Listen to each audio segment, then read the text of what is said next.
The school year will be ending soon, but before it does, I want to ask you to consider something. Imagine a child who is constantly getting into trouble in school. He is disruptive, has a short attention span, and appears ever on edge. Now imagine that he doesn't have a bite to eat before coming to school, most every morning. Imagine that he doesn't even have dinner most nights. You should stay tuned for Health Watch.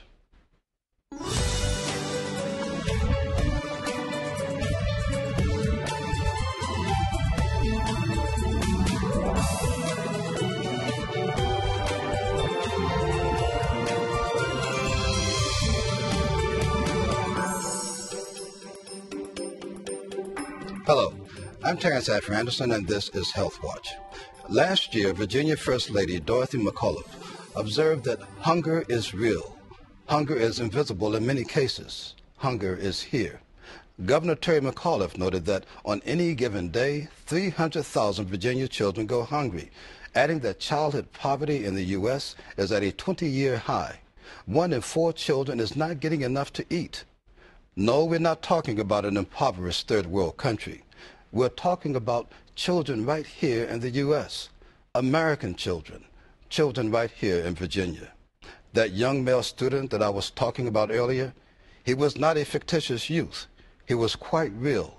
His was a story that an educator friend of mine shared. Thankfully, she did more research, got to the root of what was really going on, hunger, and got him enrolled in a program. He was not a bad kid, just hungry. Most school systems have programs that ensure that those children with the worst need are taken care of, are fed. But as I said at the outset, the school year will be ending soon. What would those children, those who might not be getting the major portion of their diet and nutrition at home but are doing it at school, what would they do during the summer months?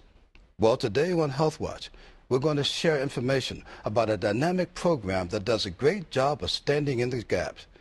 It is a genuine pleasure to introduce to you my guests today.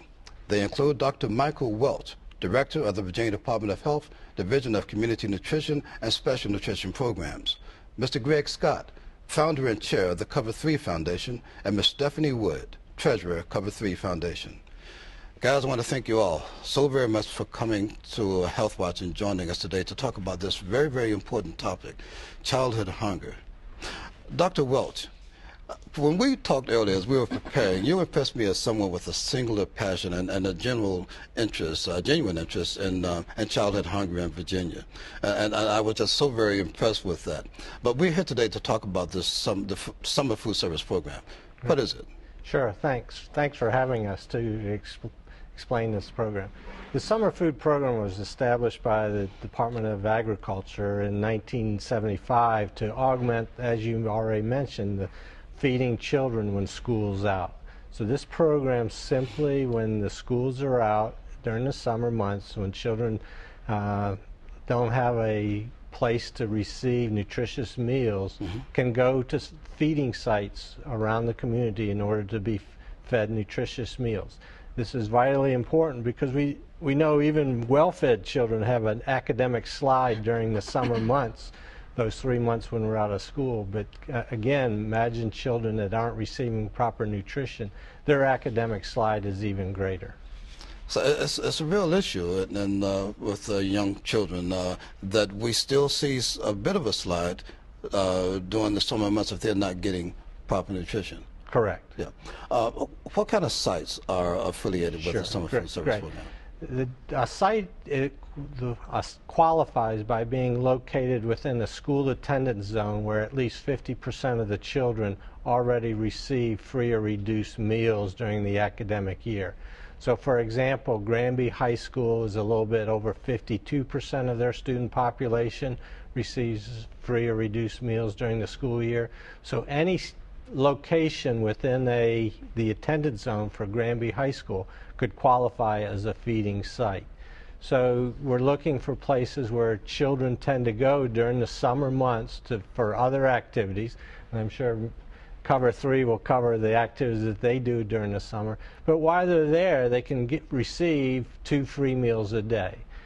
Because of the eligibilities based on school zones, sites don't have to collect names. They don't have to do any financial eligibility. Any child who shows up is eligible to receive a meal. So again, we're looking for places where children show up for the summer months, libraries, playgrounds, camps, YMCAs, any place that we know large numbers of children congregate for their summer activities. Now, so when you mention libraries and so forth, those sites are kind of like stakeholders as well, aren't they? What are your stakeholders, and what kind of responsibilities do they have? Well, it's a somewhat of a hierarchy. The Virginia Department of Health, we receive funds from the Department of Agriculture. Mm-hmm. Then we serve as the state agency to ensure that the federal regulations are followed in feeding the children. And primarily that deals with the nutritional value of meals. So kids can't just come in and they just can't be given a lot of junk food. They're actually giving nutritious meals. So our dealings are with sponsors, and so that's who our contract is with. And then underneath the sponsors are the feeding sites. So for example, Cover 3 is the sponsor. They're the ones that we have the contract with. When we go out at the end of the year, we look over their records and whatnot to make sure they followed all the federal policies. Under Cover 3, he can have numerous feeding sites, and their application is due Friday the 25th, so he's probably busy.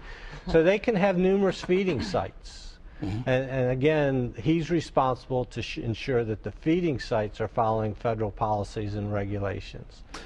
Greg, let me ask you, we're going to be going off script a bit here because this is such a compelling topic. Right. We didn't necessarily talk about the kind of sites that you do in fact service. What kind of sites do you, where are you located? We're based out of Franklin, Virginia, but we work with YMCAs, rec centers, churches, all different type of after-school facilities that may be eligible to receive the services through the summer food program. Mm-hmm. Okay. Messed that up. No, that's fine. That's fine.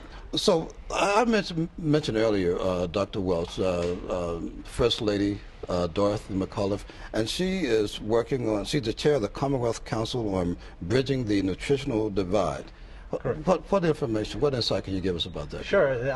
That was signed by her husband, the governor, as an executive order back in November. Mm-hmm. It has three primary goals. One is to end childhood hunger in Virginia.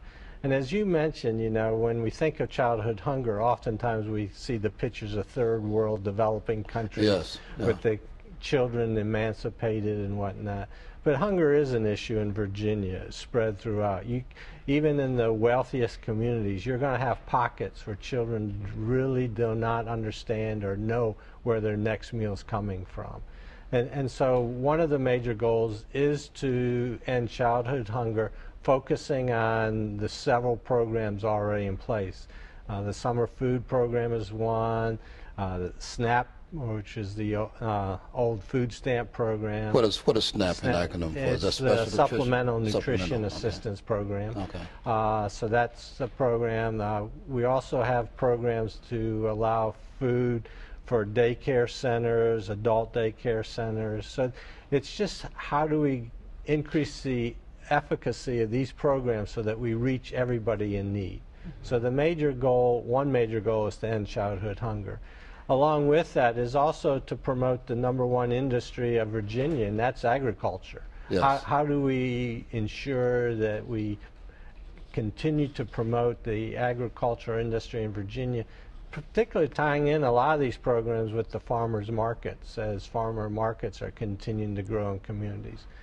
And then the third major goal is how do we increase local involvement and to increase these programs at the local level, because if we continually push things from the top down, right, it's not as effective. So how do we build up the local communities so that they can communicate, get information out, and continue to promote these programs from within? So those are the three major goals of this council. You know, I'll share a personal insight. There was a PBS series that came on not too long ago called Place Matters, mm-hmm, and they were talking about food deserts. And I had the good fortune of bringing in an MPH student from AVMS to help us do an assessment of food deserts in Norfolk. And that's, I only mention this because you mentioned that there are pockets, even in wealthy communities. What is, when you come across, and this is a question I'll put out to all of you, how does that personally impact you when you learn that, that a child is going hungry? Because they're not always signs and indications of what's really going on. Like, again, that was a true story that a teacher friend of mine shared. And the kid was just really disruptive. And she found out that he wasn't eating. I wouldn't be surprised if there were children who had emotional problems that were linked to anxiety and different things like that stemming from being hungry. There are a lot of children who present with many different symptoms, but they all gear right back to what their general everyday environment is like. And if the hunger is real, which they can't even identify it, if that is even what they feel. Right. They just might feel sick or tired or fatigued or frustrated. It becomes very real to people like us who are around children on a very daily basis and see our children and wonder how that would impact them. Really? So, Greg, I want to ask you, Cover 3 Foundation, we chatted briefly about this. What is Cover 3 Foundation? And describe your relationship a little bit more, if you could elaborate on your relationship with the Summer Food Service Program. Well, Cover 3 Foundation is an athletic and community-based organization down in Franklin, but through our C3 Kids Meals, we are a sponsor of the summer feeding program, and we feed thousands of kids during the summer, during that critical time where, as Mr. Wells stated, where school is out and these kids may not know where their next meal is coming from. So that's how we're affiliated with the summer food program. Okay, now, you are a former player with the Washington Redskins and the Cincinnati Bengals. Yes, sir. And I want to ask you about the what is it, C3 Football League that Cover 3 has.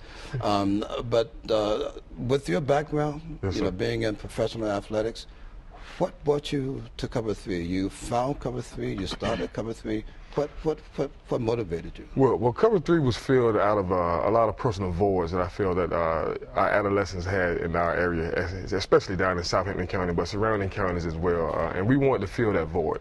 And we found out about the wonderful, very underused program, in my opinion, the summer feeding program. And we knew that could definitely be a major impact for our area. So once we did our research about it and found out that a lot of schools in our area would qualify for this program, we diligently went to work to try to build our program, make sure we could find as many sites as we could to qualify and feed those kids. Because at the end of the day, with me being, one of those kids that especially came from our Franklin area, I didn't go hungry, but to know that there are kids out there going hungry, it was touching. And I said, if I can do something about it, we're going to. And we were able to do so with the wonderful partnerships with the summer feeding program. So you're a big man with a big heart. Definitely, definitely. I was one of those kids years ago.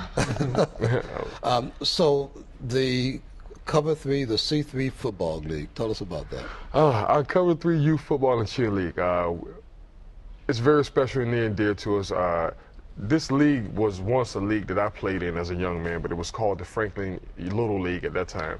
Once it was brought into me and asked to run from that point on, we changed the name to the Cover 3 Youth Football and Cheer League.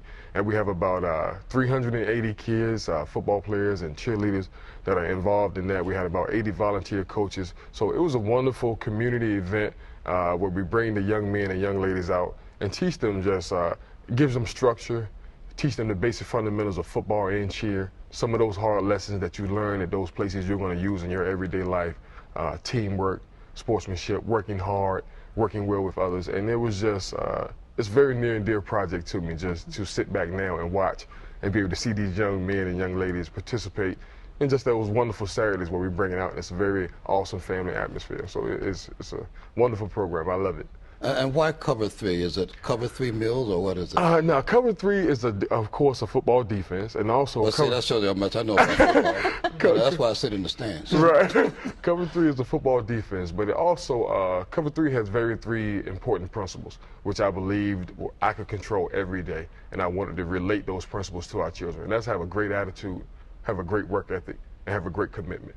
If we work on these three things every day, we at least put ourselves on a pathway to success, you know, and that was big to me, because those are 3 things that we can control, and if you work on those, you know, you'll definitely put yourself in a better situation to be successful later on.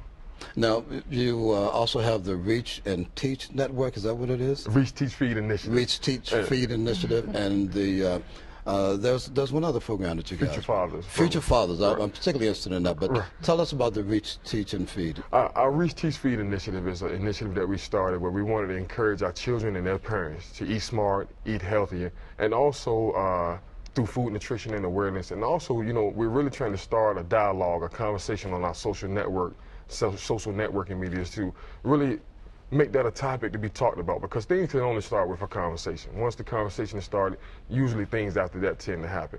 And our Future Fathers program is very near and dear to my heart. This is a program where we encourage fathers to come out, and it's more about acceptance and tolerance and relationship building between them and their sons, and encouraging them to be great fathers in due time. So that's a very near and dear program to us as well. You know, when a child's father is not in the household and is not active, the child is at greater risk for a variety of things, and certainly I would think that hunger is one thing. Yes, sir. Have you seen that the incidence, how the incidence of father absence affects a child's nutrition? You know, I know that's completely good. Go right ahead. But yes, sir, we definitely have. We tend to see that a lot in our area back home in Franklin County, Southampton County, and we're doing all that we can to be positive influence in these young people's lives who fathers may be missing for whatever reason. And yes, we do see how that can affect them in their schoolwork, in their day-to-day activity interactions with other children. So it's very important to us to try to fill that void and do all that we can to help them see that you still can be successful, even though you have that one void that may be missing. Mm-hmm. Go right ahead. Excuse me, but I think, you know, Cover 3 is a perfect example of that third goal of the council, is particularly with the Reach, Teach, and Feed. Yes, they're promoting healthy nutrition that we know is very important for all of us, for a lot of our health benefits. He's taking this on at the local level instead of somebody coming down from the state or federal level and saying, here's a nutrition program. He's taking it on at the local level, building it up at that. And that's the most effective programs are going to grow up from the local level, not from the top down. And you bring a fair amount of passion to it, just as you, Dr. Welch, and yourself, Stephanie. Yeah. And I would imagine that a lot of that is attributed to the fact that apparently Franklin is your home. I'm born and raised actually in Setley, Virginia, but all of that is within Southampton County. But Franklin is very near and dear to us as well. I spent a lot of time growing up in Franklin. My grandmother was there, my grandfather was there as well. So it's all one small net group in town. But we need to give your hometowns a shout out. County. What is Southampton it? Southampton County. I love them. I love them. Now, you guys have a great number of community partners that work with Cover 3. Can you tell us just some of those? We have a ton of awesome community partners. I'm afraid to go down the list. I may miss some, but so if okay, well, we're going to put it up on the, screen, so that's good. But just to name a few, I guess the Walmart Foundation, right, the NFL Foundation, Obese Healthcare Foundation, Share Our Strength. There's so many of them. And of course, Virginia Department of Health. I work for the VDA. Yeah, exactly. Right? Me too. It's USDA, Virginia Department of Health. Just awesome sponsors that all come together to make this thing work, because believe it or not, 10 years ago I had no idea that this program existed. And to know that it's doing what it's doing now, I'm honored to be a part of it. Well, it certainly is stepping in the gap, filling in the gap. Now, I was looking at the Cover 3 website, and I saw some very interesting, moving testimonials. Yeah. Is there any one particular incident, story that you could share? You know, you don't mention names, of course, want to keep it anonymous. But. Sure, absolutely. I don't know. I think everything started with the food, with regard to the impact that Cover 3 Foundation made on the community. And it's funny because isn't that mostly where all of our conversations start, is around food and family. How about it? Yes. Friends.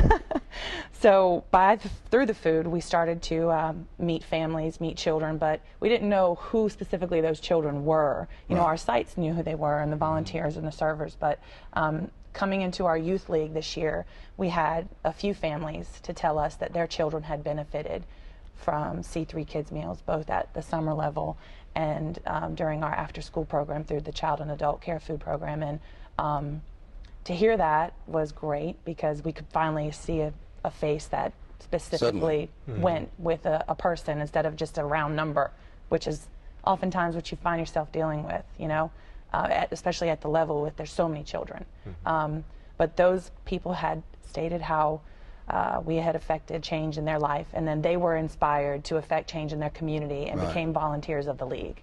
And it was just really inspiring. You guys use a lot of volunteers. Yes. How does someone become a volunteer with the Cover 3 Foundation?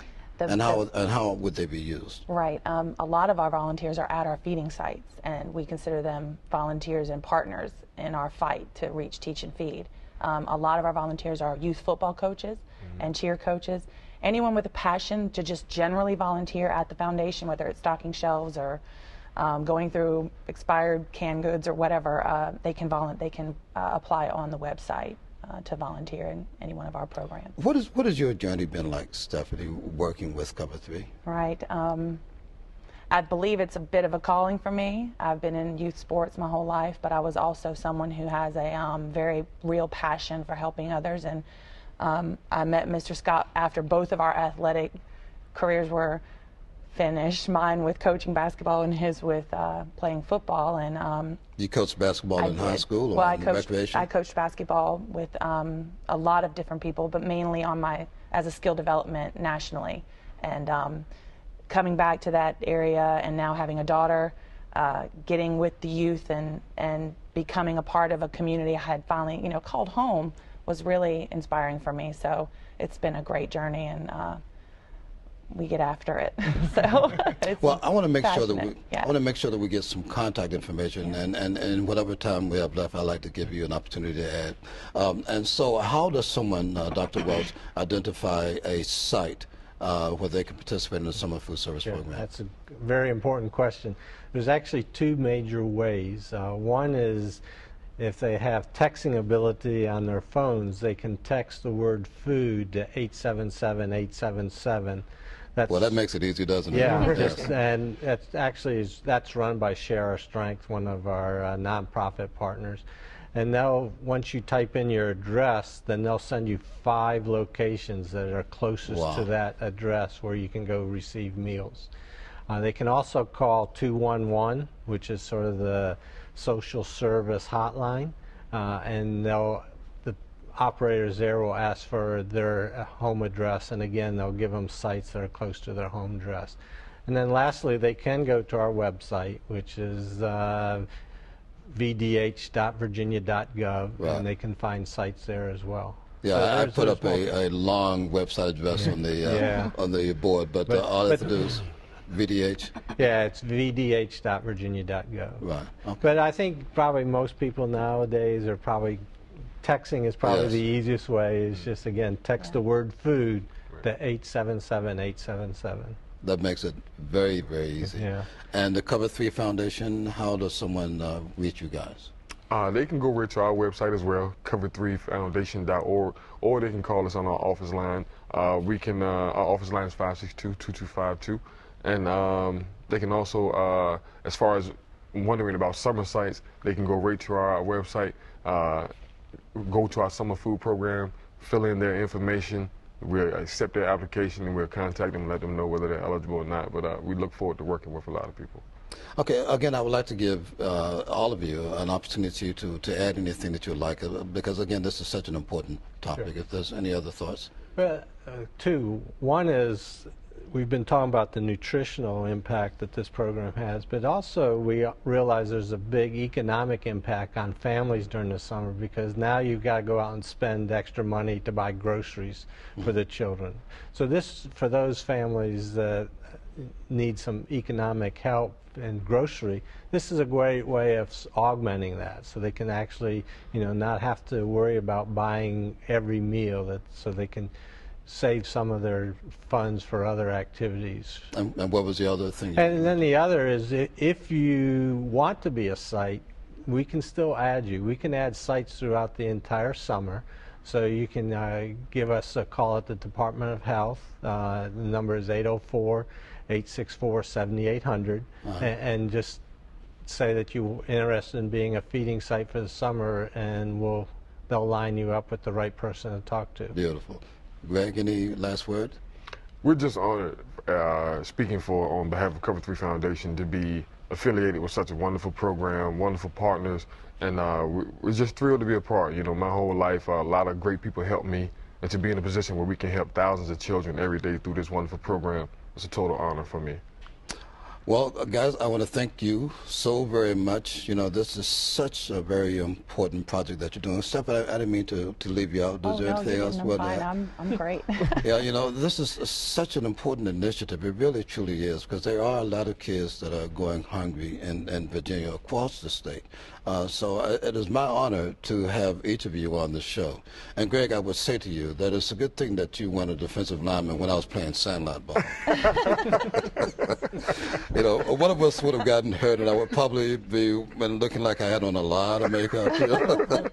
Guys, I want to thank you so very much for joining us today. Thank you. Thank you. And we want to thank you, of course, for joining us today for this edition of Health Watch. Remember, you can watch previous editions of Health Watch online at www.norfolk.gov. If you like, you can drop me a line.